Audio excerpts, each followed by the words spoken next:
Fit-19 ta' Mejju li għadda l-kap eżekuttiv tal-Air Malta Peter Davis għażel lil Ray Hart bħala l-persuna responsabbli mill-bidliet fil-management tal-Air Malta.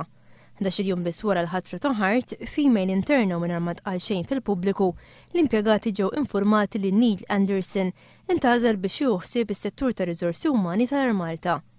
Fl-aħħar sigħat dan l-istazzjon żvela li Ray Hart u Neil Anderson imexxu flimkien il-kumpanija ta' konsulenza Catalyze ibbażata fl-Awstralja.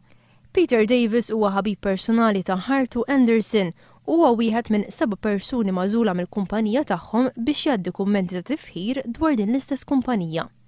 Il-ħamis fil-għaxija fil-Parlament waqt id-diskussjoni dwar il-mozzjoni tal-familja saret referenza għal dan il-każ minn mexxej Laburista Joseph Muscat u għal-mod kif il-kap eżekuttiv fil-ġdid tal-Air Malta poġġa f'pożizzjonijiet għolja fil-linja nazzjonali tal-ajru żewġ ħbieb personali tiegħu. Kull ħaddim tal-Air Malta, l-ħaddim onest, għadu qalbu tħabbat 6-6, ma jafx x'ħajsir minnu. Jgħidilhom issa nagħmlilkom laqgħa hemm deċiżjonijiet diffiċli. U żgur dan naħseb faċli kienu dan deċiżjonijiet li tagħti kuntratti lil sħabek. Dawn huma l-politika dwar il-familja. Joseph Muscat qal li 600 ħaddiema li jissemmew li jridu jitneħħew minn mal-Air Malta ma jistgħux jitqiesu bħala numru, imma dawn warahom hemm 600 familja. Qal ukoll li f'pajjiż bħal tagħna popolazzjoni daqshekk żgħira dan kollu jista' jħalli riperkussjonijiet fuq l-ekonomija ta' pajjiżna.